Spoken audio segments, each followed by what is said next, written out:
Begin to feel like this daily video recording session is an adjunct, is that the right word? Meditation practice.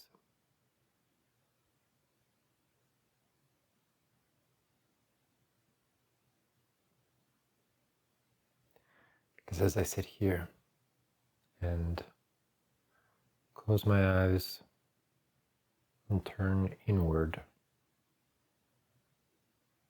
in preparation,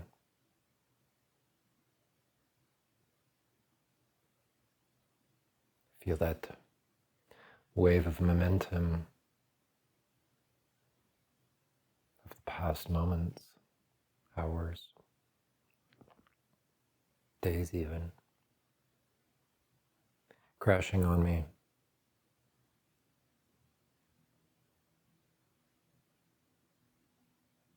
Wanting to be expressed, wanting to not have their momentum stopped, for that energy to keep flowing, to be expressed in some way. Yet as I take the time to settle and to tune inward,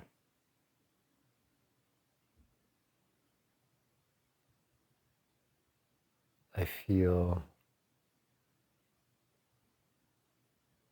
greater desire to be still,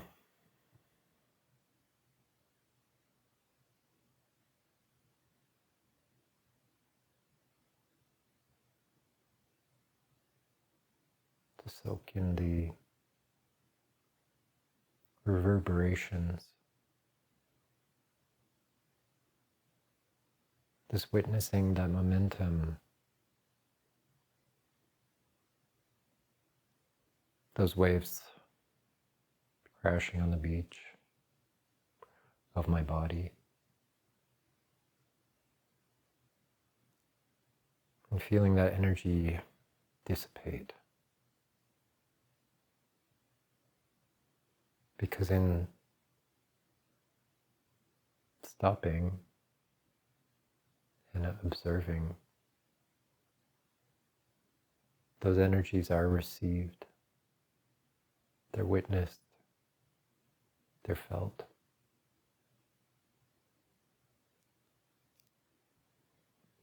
Even in a short amount of time of just sitting and listening, tuning in, there's a relief.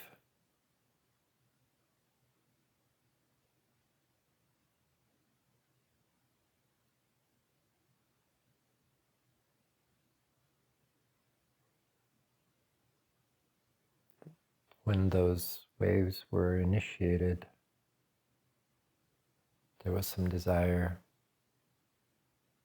some impulse of some kind.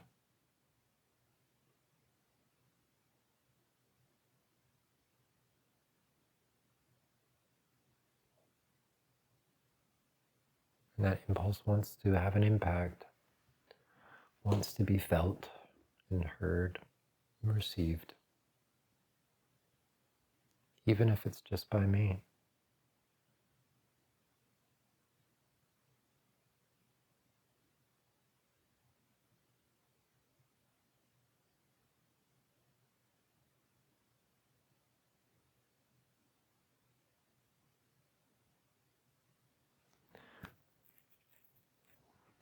So in taking that time to just witness and settle and listen, that momentum, those waves, that stirred up energy is received and can settle.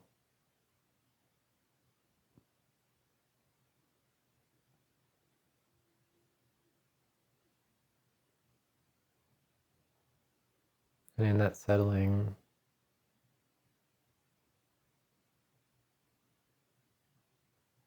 there's an expansion of awareness.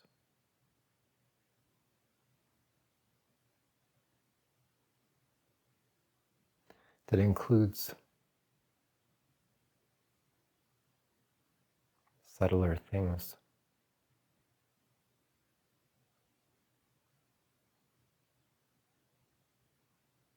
There's a coming into the present moment.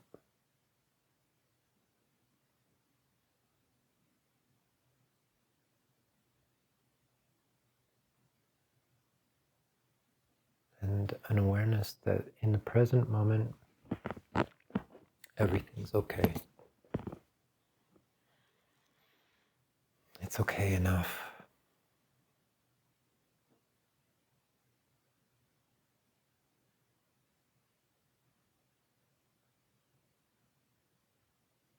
When we're in the present moment, there is a feeling of resilience.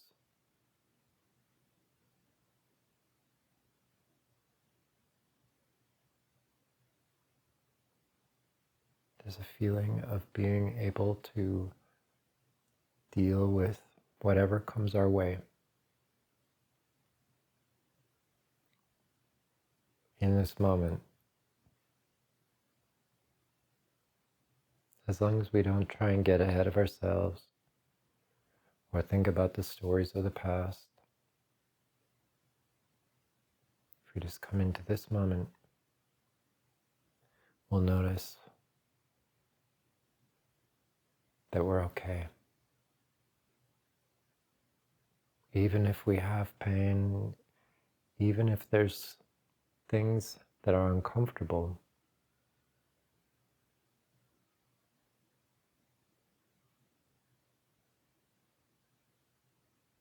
the feeling of being present can dwarf those temporary phenomena.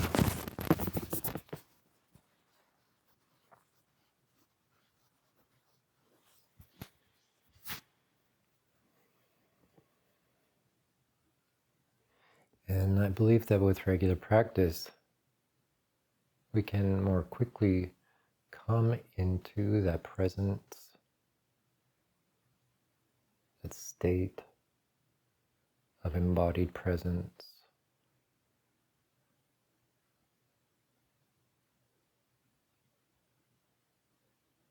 It does require practice.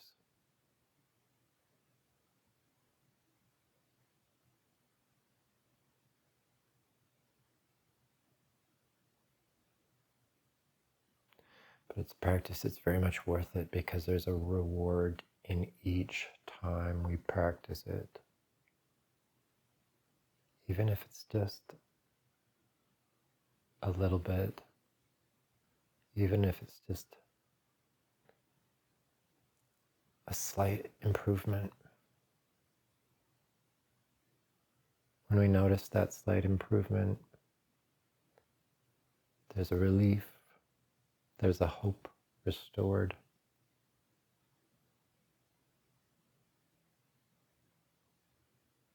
There's a faith restored.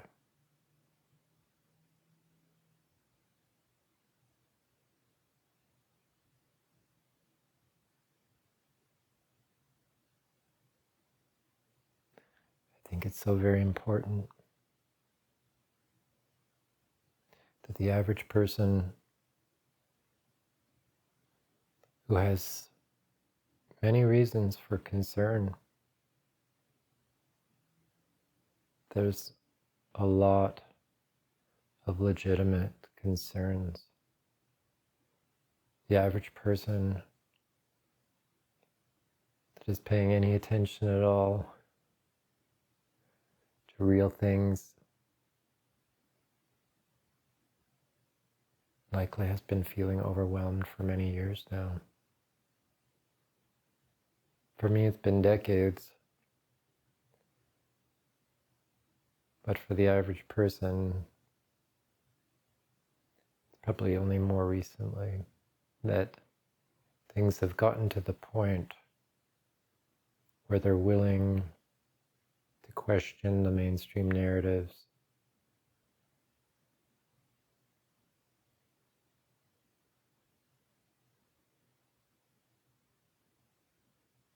It often takes a lot of discomfort to shake oneself out of that hypnosis.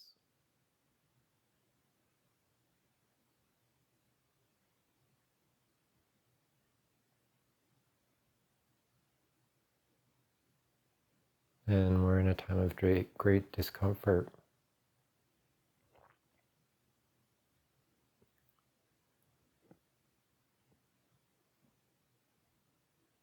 It's a slippery slope, though, because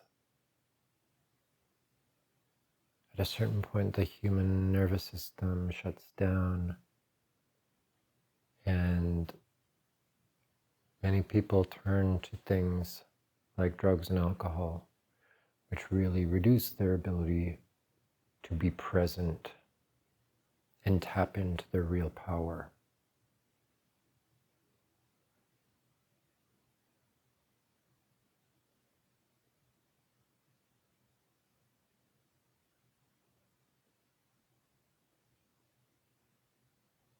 I believe that meditation, self-hypnosis are one of the best tools of undermining addiction, of rewiring the brain and the nervous system, because one has to get to the root of the problem and be able to induce a state that is as powerful and compelling on the nervous system as those drugs and other substances like alcohol are. They have a powerful effect on our nervous system and our brain and our consciousness. So to rewire that, we need something that is just as powerful, or more so. And altered states of consciousness that are achieved without external substances are as powerful, if not more powerful. Our body can produce powerful drugs that are appropriate and not harmful in response to things like meditation and exercise and changing our breath, focusing our mind. Especially with repetition and practice, we can become very good at altering our own state of consciousness and accessing those deep states where we can rewire and repattern our nervous system.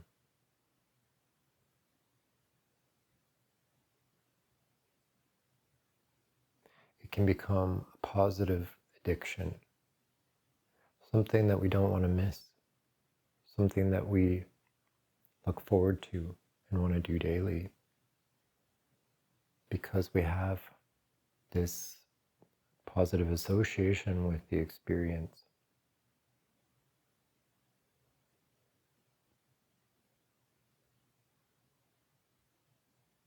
It does take a bit more work than just having a drink or popping a pill, for sure. But ultimately, the experience is much more pleasurable.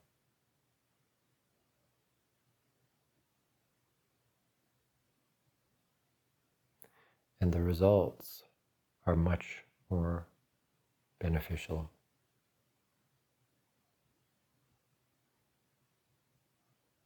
Taking the time each day to tune the focus inward, to listen within, to get in touch with where we are at in the present,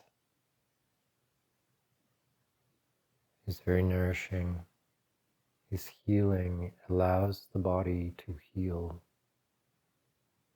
allows the mind to heal.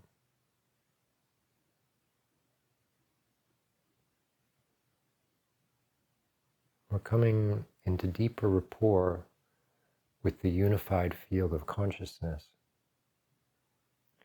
This is the consciousness of nature. This is where the intelligent design of all living things is rooted in.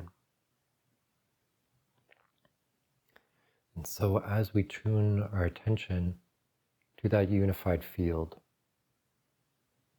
then it repatterns our body and our mind, harmonizes it. And the intelligent design that grew us in the womb, helped us grow into adults, can refresh and renew us.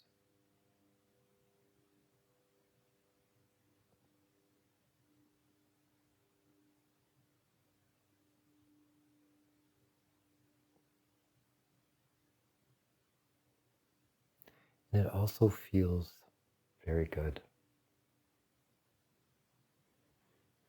It feels like relief.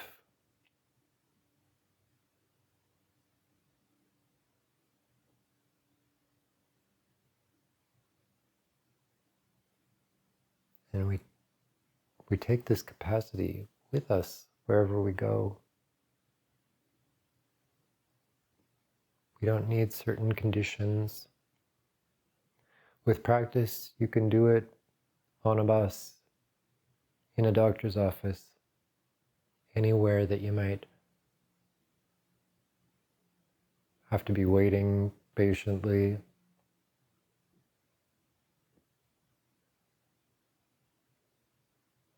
Just takes a few breaths, closing your eyes and turning inward, reaching for that sensation, listening within.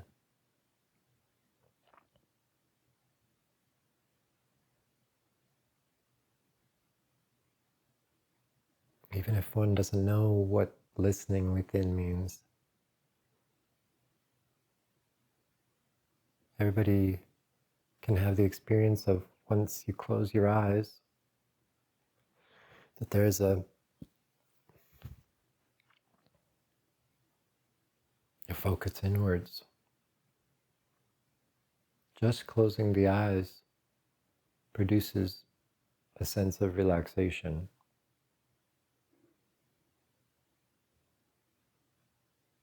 And then noticing that sense of relaxation,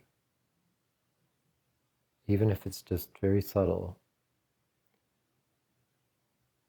by turning one's attention to that sensation of relaxation and noticing it, then it deepens.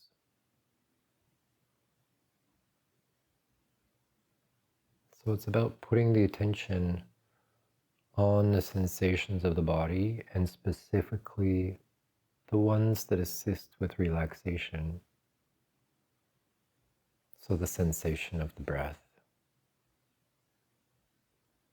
especially the exhalation, as well as the feeling of gravity, the feeling of weight and heaviness.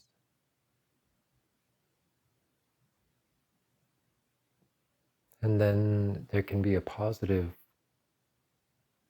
circle of awareness where, as one becomes more relaxed and one notices that sense of relaxation, it deepens and deepens.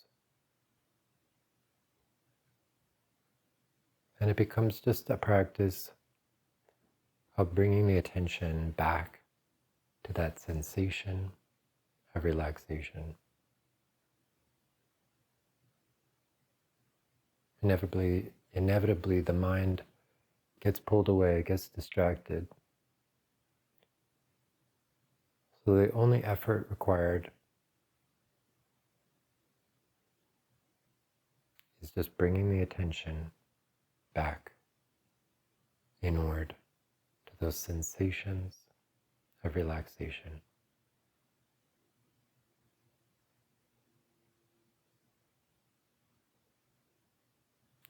It's just a noticing there's very little effort involved in just tuning one's attention in the right direction and bringing it back when one notices that they're getting distracted.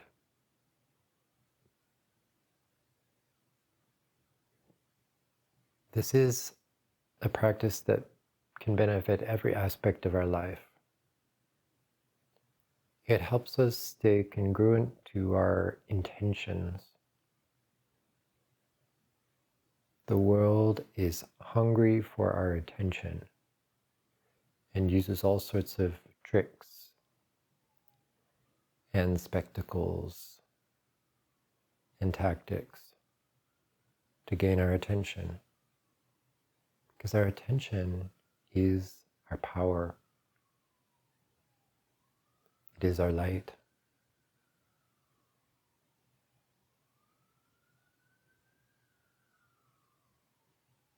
So when we give our attention to something, we give it our power. We give it our energy.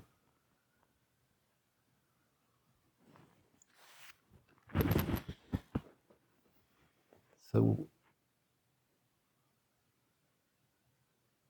and we also attune to that thing. We become in resonance with it. And that thing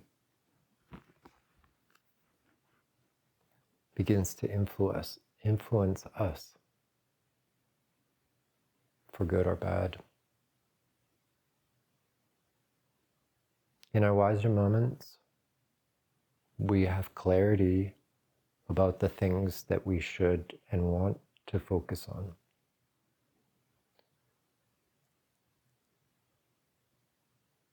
Love, creativity, work,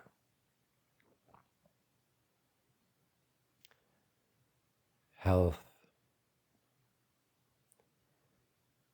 the things that we want to build and create in our life.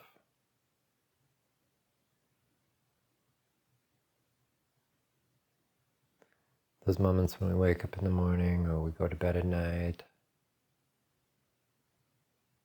and we say to ourselves, I want this thing, I want to do this.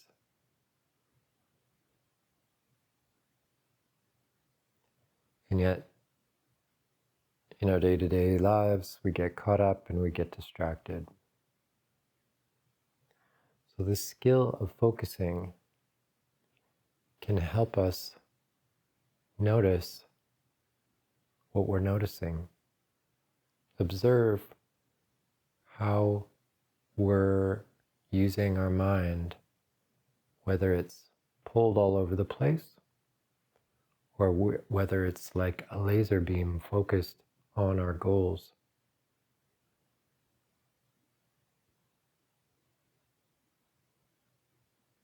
So this practice of meditation and inner listening, inner observing, is not just beneficial in the moment, and it is, but it builds a muscle, builds a capacity for directing our attention, for staying focused on the things that we want to focus on. This is real power. This is harnessing of our true power, which is our consciousness.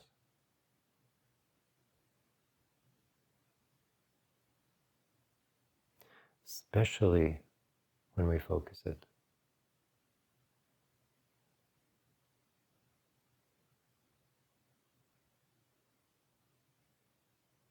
The average person has very little understanding an experience of how powerful their minds are.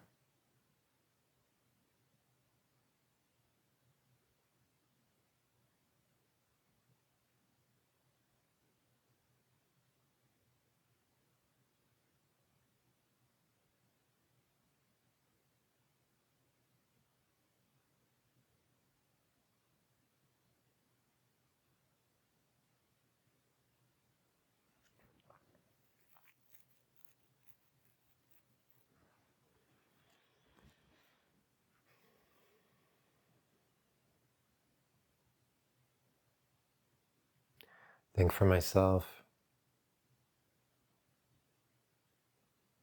it's been like trying to tame wild horses, trying to harness wild horses.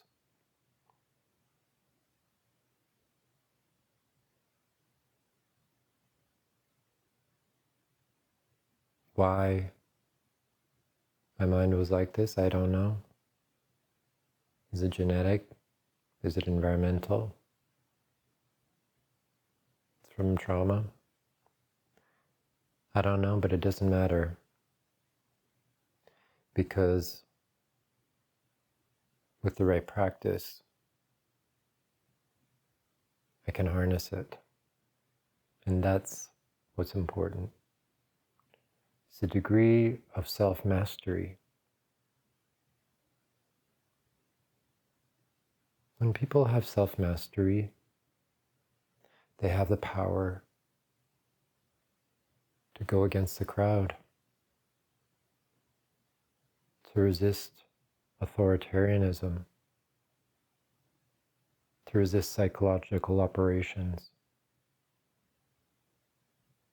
to resist compliance and apathy.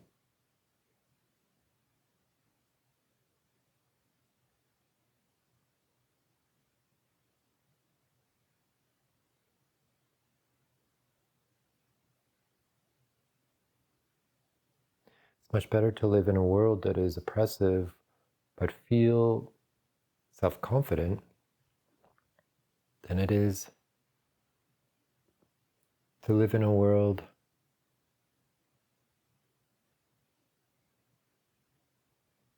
that seems friendly, but hating oneself. Knowing oneself, having self-confidence is where true happiness lies, not in the conditions of the world.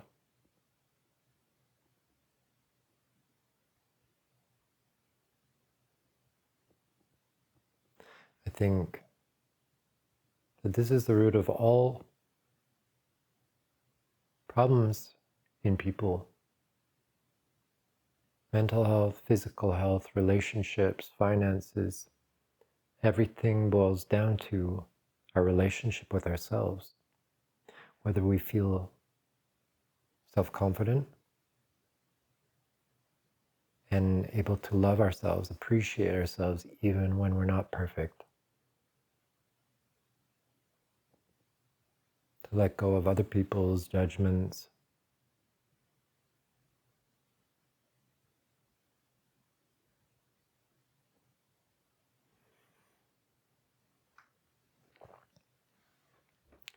And I think when we do have that self-confidence, we're also willing to hear other people's assessments because they don't have more power than our own. If we modify our behavior, it's because we've honestly examined the details. It's not out of guilt that we change, but it's about seeing a better way for everyone involved, including ourselves.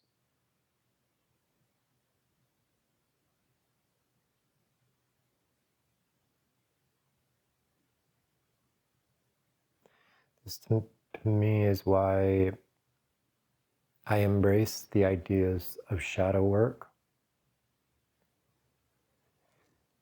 personal accountability, feedback, even criticism.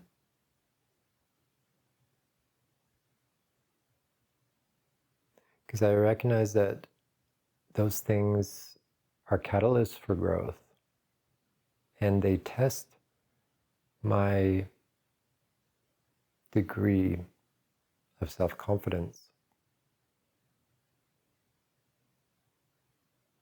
There's also this confusion between egotism or narcissism,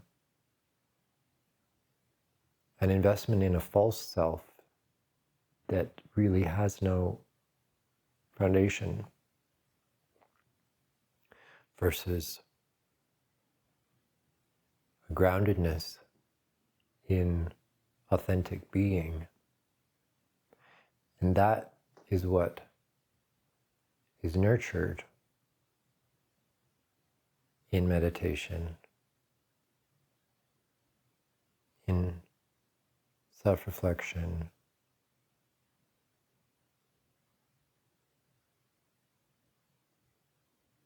we get to know ourselves better by listening within.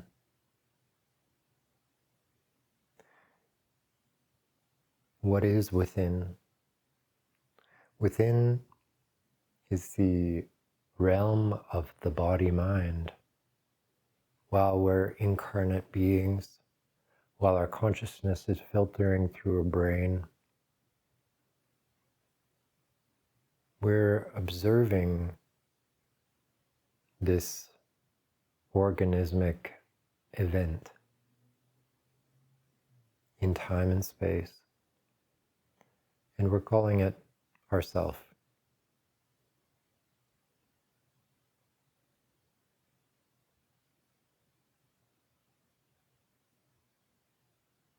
So much of it is temporary and transient,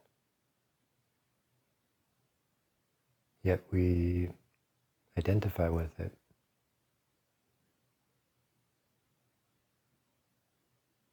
But I think with this practice of stillness,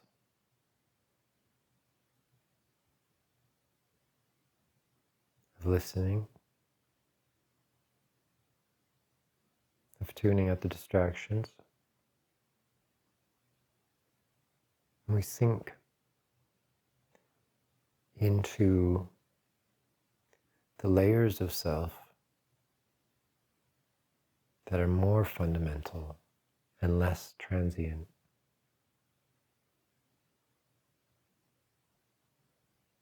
I believe we can reach into that soul level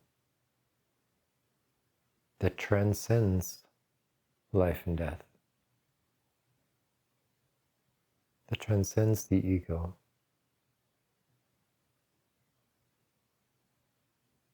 And we can get a sense of the timeless nature of ourself.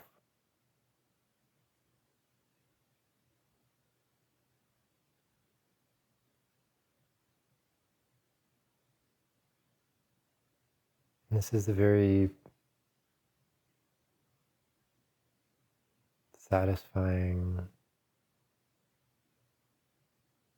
fulfilling connection to make.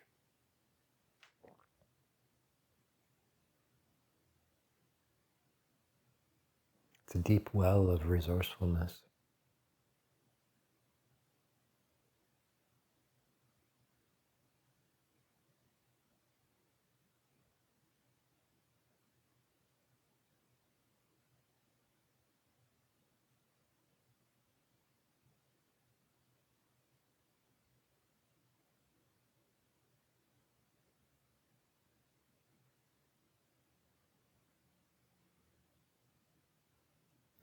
I think it'd be really lovely if humanity in general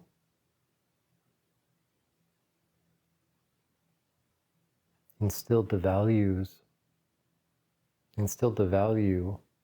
recognized the value of meditation, of quiet contemplation, collectively, so that children are taught at an early age to take some time each day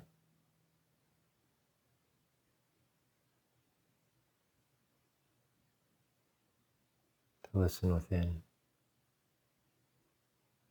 to cultivate that relationship with themselves, and in doing so, build an unshakable sense of self-esteem.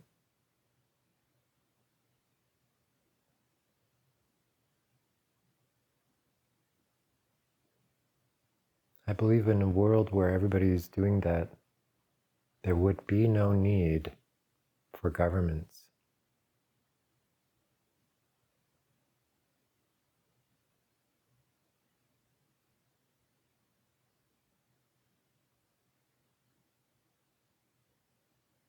Individuals could sort out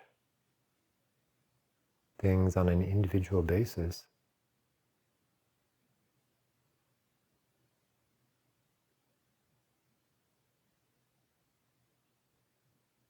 Their motives would be much more altruistic, I believe.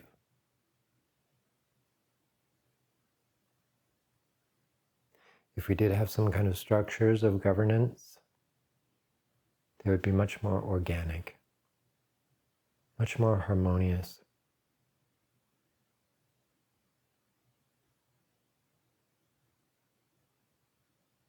I think the beauty and health that could result from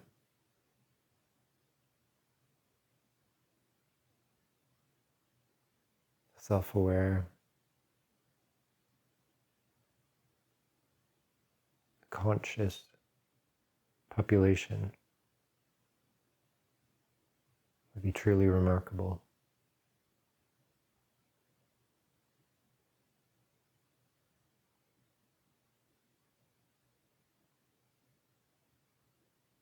As they say, I don't think we need to wait for trauma to demand this kind of practice.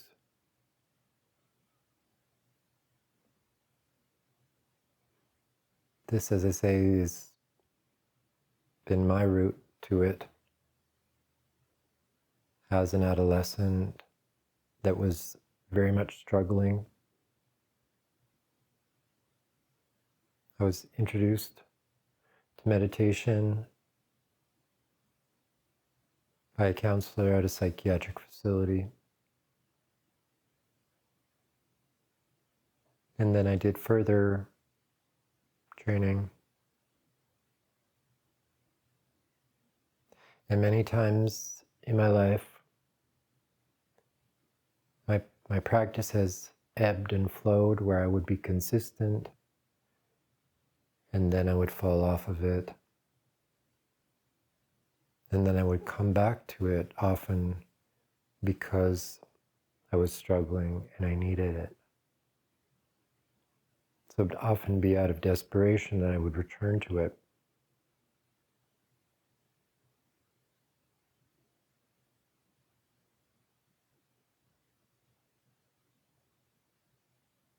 And each time I did, it would improve things.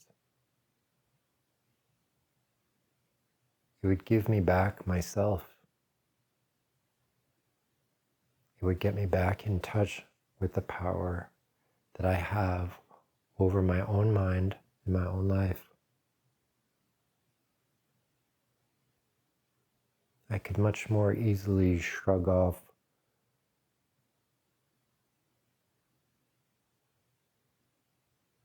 the narratives of the world, my past, concerns for the future,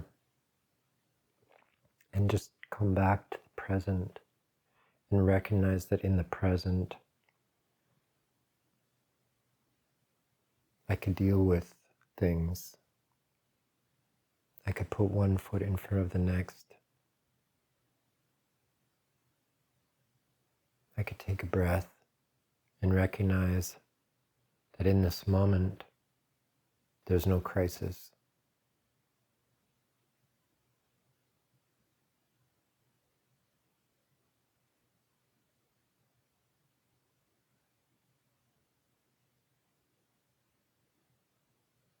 And by doing so,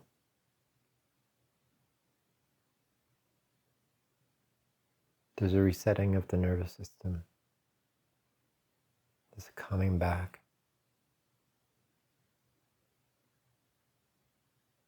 to a state of balance, a state of rest, where the body can do what it needs to do, healing, rebuilding, excreting waste.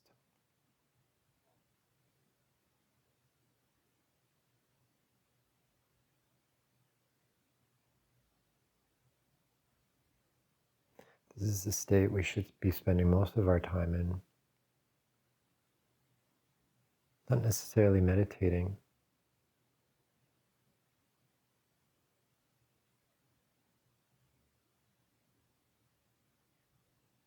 but what some might call savoring. Noticing in the right direction. Noticing what's working.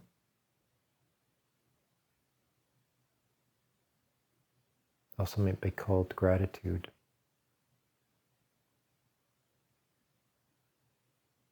Because gratitude helps us to calm the nervous system. And calming the nervous system feels good.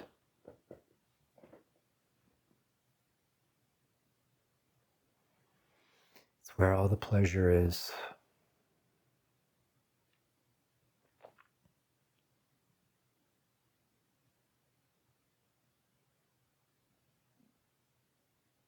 There is great pleasure in the contrast of the fight or flight, which we can replicate with exercise. So doing vigorous exercise, activating the sympathetic nervous system for a short period of time, and then meditating, then coming into rest and digest. This helps the nervous system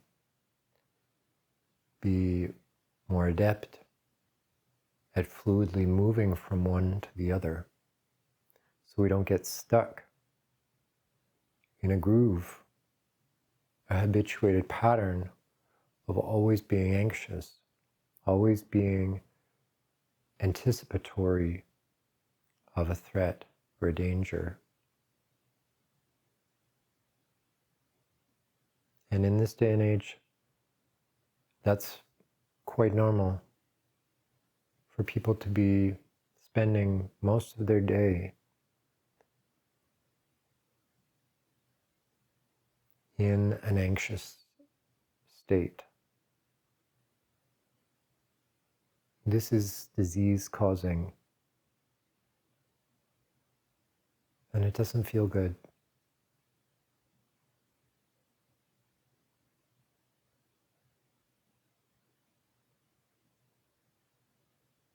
We need short moments of tension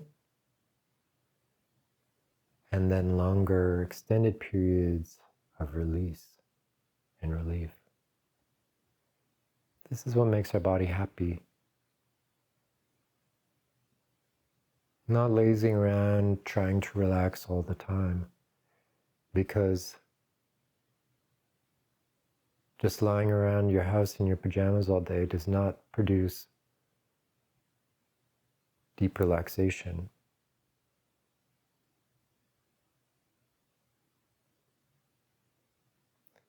You can, especially if one is scrolling on their phone and thinking anxious thoughts, This is the worst case scenario. This is the worst formula. If our mind is racing, we're feeling anxious about things, and that's producing adrenaline, that's producing these chemicals, because our body thinks that it's in danger, that's when we should do some exercise. That's when we should go for a run or a swim or do some push-ups and have that congruency between what's going on in our body chemically and what we're physically doing. And if we are doing something physical like that, it will also produce, when we stop, a state of relaxation. And we can ride that wave of relaxation by focusing our mind in that way as well. And in that way, we're working with our bodies. Our minds and our bodies are in harmony.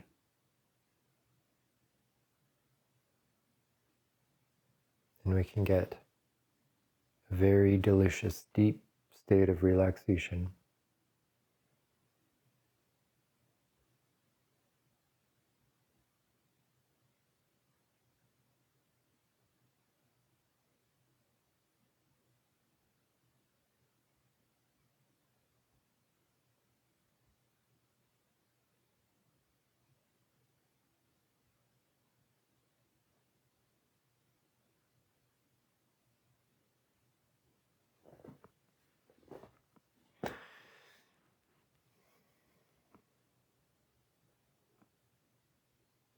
I find even it doesn't necessarily need to be vigorous exercise.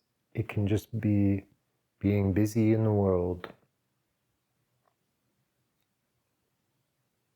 doing errands, cleaning my house, doing even a work day. When I do that, the first thing I do when I come home is meditate. And that's a shifting of gears. It's saying the work is done, now I can relax. And I've noticed this huge difference of if I come home and not do that,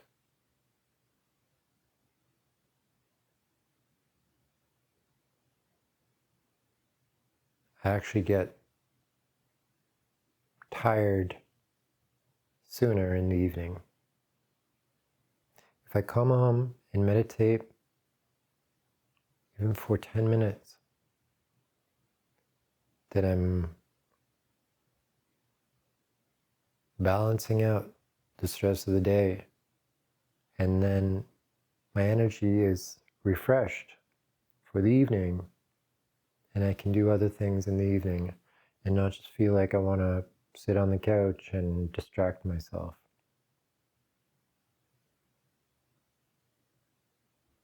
So we need to be skillful at navigating these states and flowing in between them.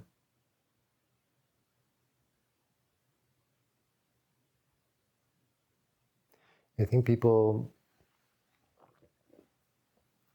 with varying degrees of disassociation from trauma, from prolonged stress,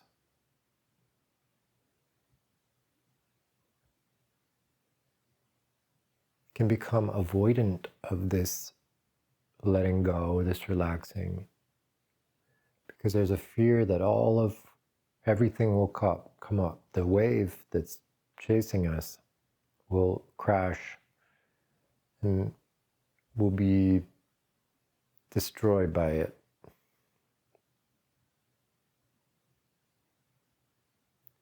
But that's the very thing that needs to happen. And when it does, it will feel like relief. This is surrendering and letting go, grasping and trusting that anything that falls apart, anything that falls away in that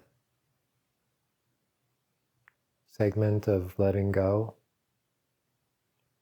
is not needed.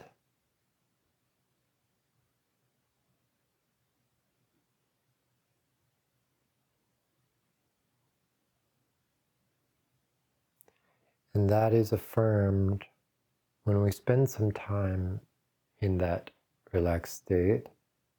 As we deepen it, we get in touch with a replacement for the grasping, a much deeper pleasure and satisfaction.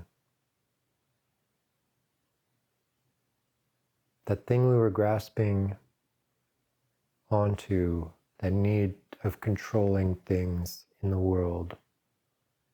I can't forget that. I've got to do that. I gotta. It's because we think we'll feel better in the controlling of that, in the having of that. But then when we slow down, and we soften, and we let go,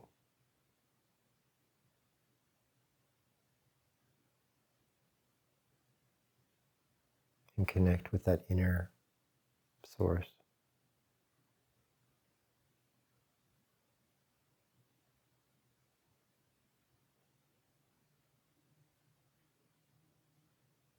we get in touch with a feeling of fulfillment and satisfaction that dwarfs all the others.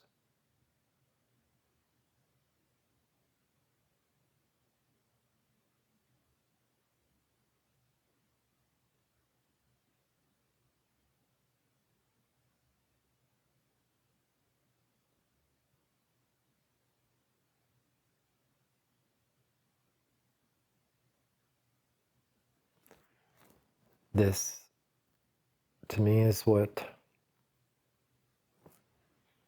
is the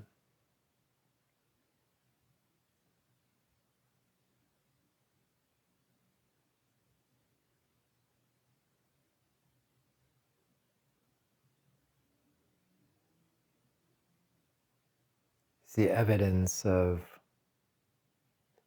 spirit. And spirit being something bigger than the soul, than the personal soul.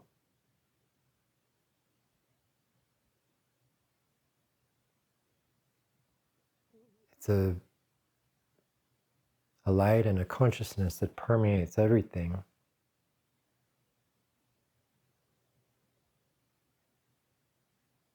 And as we deepen our meditation practice, we feel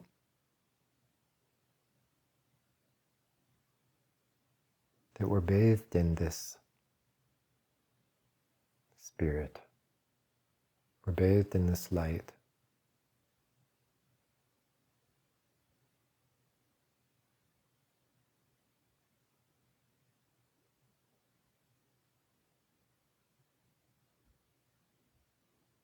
And the more time we spend there,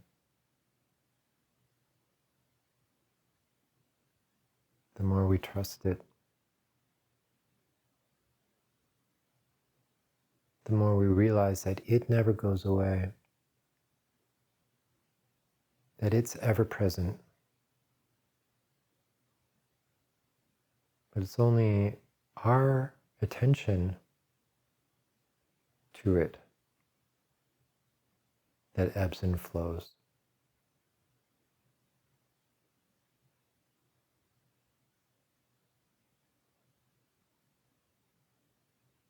We get distracted.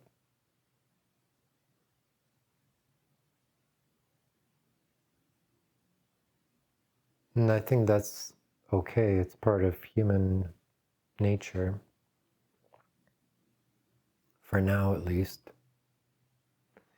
maybe in the future we'll be able to hold it in our awareness while also living in the world and doing and being. There's times in my life where I really felt that. I felt that bathing in the light while operating in the world. I didn't have to sit and close my eyes in a quiet room. And that, I think, is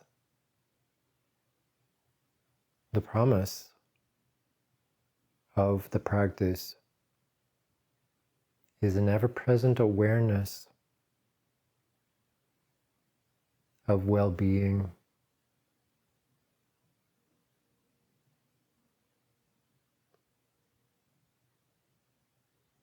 And when one has that, they're free.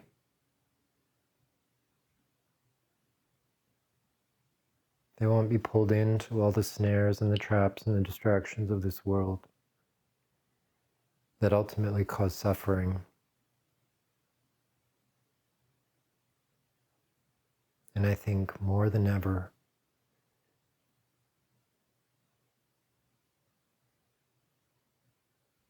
men and women and children need this practice, need this awareness. We need it now.